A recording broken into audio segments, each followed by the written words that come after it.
Hey guys, welcome back. So if you've been following us, we've been posting a lot of cardiovascular type workouts for you to do at home. For those of you folks who are more interested in strength and muscle building, I'm here to bring you an upper body workout. And Fair's going to be here as well, showing you some stuff for your back. But for me, I'm going to focus on your chest and shoulders. I'm going to start with the hardest exercises first. So you can see I'm a little bit sweaty. I'm really warm because we just did a cardiovascular workout. I highly recommend really warming up if you're going to do some of these exercises because they can be quite challenging. So we're going to start with the handstand push-up. You'll need access to an empty wall space, so no pictures on the wall. Make sure that the space is as tall as you are plus your arms, so we don't have any accidents.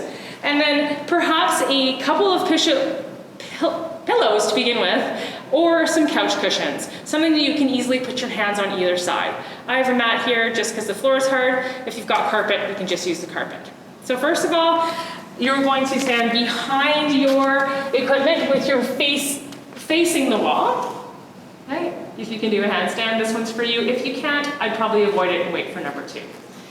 All right, so going into a handstand until your feet come in connection with the wall, pressing down into your hands, squeezing your bum tight, coming down into your head, touches down onto your object. And repeating for as many reps as you're capable of doing or you desire. To make it harder, you'd remove the pillow. To make it easier, add a second pillow. Cool? Pause. All right, crew, so moving on to exercise 2. So if you felt like that first handstand push-up just wasn't for you, this is an alternative you can use. It does require some coordination and balance. So again, there will be plenty of exercises for you coming up. Be careful with this one. You're gonna start facing your feet towards the wall in a plank position. Taking a deep breath in, exhale and take one foot up the wall, and then walk yourself into the wall as far as you can go. So you can stop here, squeeze your bottom tight, then pivot onto one toe, picking up the other hand and tapping the shoulder. Make sure to exhale the whole time. It's very easy to hold your breath, and then it might feel like you're gonna pass out. When you're ready to come down, cartwheel your legs sideways. Take your time coming up. Awesome.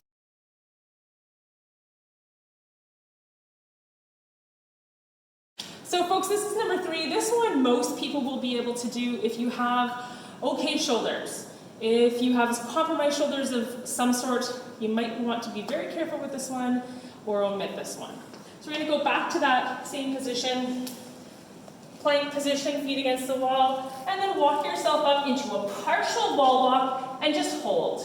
So this is a good preparation for the ones to come. Try squeezing your bum, pressing down through all digits of your fingers, and then you can play around with where you want to look. So try looking at the wall, looking away, and practicing continuously breathing, especially working on your exhales. When you're done, you can walk yourself out. Take your time coming up. So that's a partial wall walk.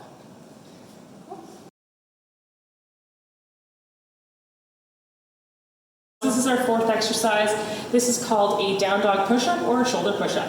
And I'm going to show a few different ways to modify it to make it accessible for just about anybody. So first of all, you're going to find your down dog position, so spread out through all your fingers. Your toes to the back of your mat if you're using one. Bottom is up in the air. And you're going to let your elbows bend down until your forehead comes in connection with the mat if that's available to you. If not, go ahead and place a pillow in front of you and try and tap your forehead down to the pillow.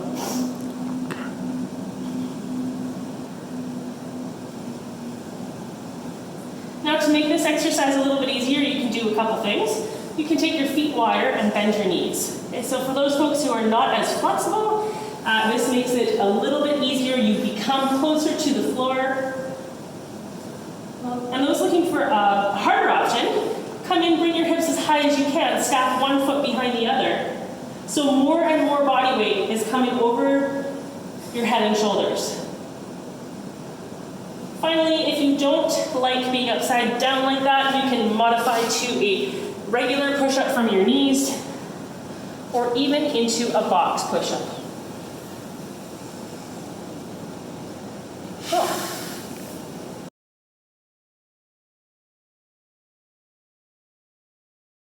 Hey friends, we're back again with the ending part of your shoulder workout. If you do have limited strength in your upper body, this would be a good place to start with this video.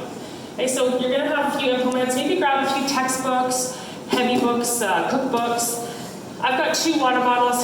They're full. And then a carrier bag with a variety of things in it. So we're going to start with a seated Arnold press. So taking your water bottles, these ones don't close properly, so I might get a little bit of a shower. Okay, you're going to start with your knuckles facing out. Turn your hands up to the side, press over the head, down, and turn in.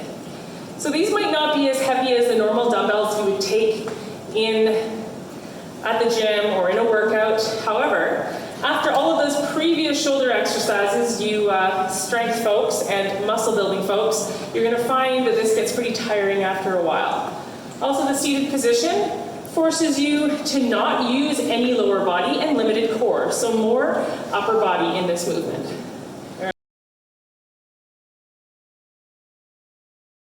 So continuing on with our shoulder exercise, so our Arnold press targets all of the muscles in the shoulder, the anterior, medial, and posterior deltoid.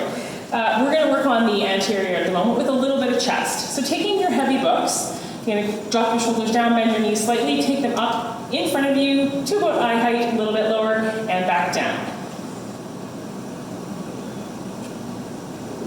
So again, it might be hard to find something that feels heavy enough, so you can increase your repetitions. You can also make it a little bit more challenging by making it into a balance exercise, so moving to one leg. So any of your implements can be used for this. You could take your bottles in an ice cream cone or thumbs up grip. And you can also turn it so the knuckles come up, or taking it into an alternating type movement. Okay, other things to use at home would be soup cans. If you want to make it much heavier, you could take 2 4-liter milk jugs hanging onto the handles and 4-liter milk jugs. I'd say put water in the milk jugs so your milk doesn't get warm. All right, finally, front raise with carrier bag. Same thing, you can load it up with just about anything. 2 hands on the carrier bag, knees slightly bent, bringing up to the front and back down. All right.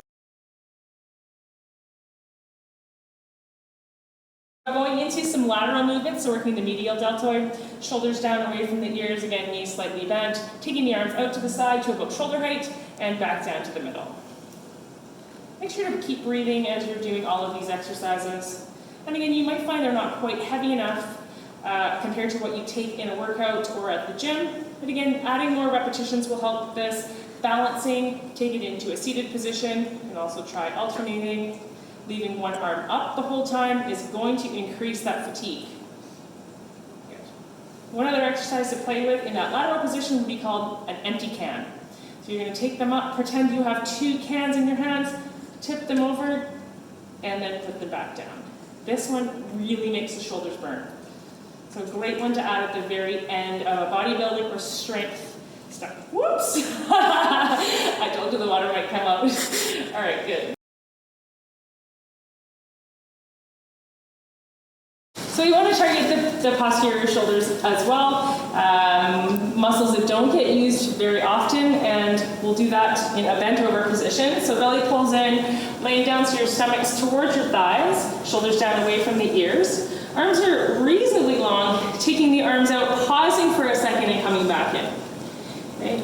So for this exercise, it is important to have light weights because otherwise your back muscles take over completely. Here, it allows a little bit of your deltoid to work. Your back muscles will work as well. Awesome. To make it harder, you bend further forward. To make it easier, rise up. Cool.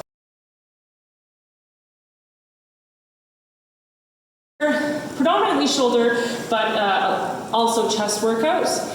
Starting from the hardest exercise to the easiest. Like I said again, if you're tuning into this video and the first 3 or 4 exercises are too hard, you can start the video from that seated position. In terms of reps, for a strength-based workout, you're going to start those first exercises at high sets, low reps, so maybe 4 to 5 sets of 3 to 5 repetitions. And then if you're working in these exercises from the floor and the lateral raises, the front raises, you can go much higher. So 1 to 3 sets of 10 to 20 repetitions.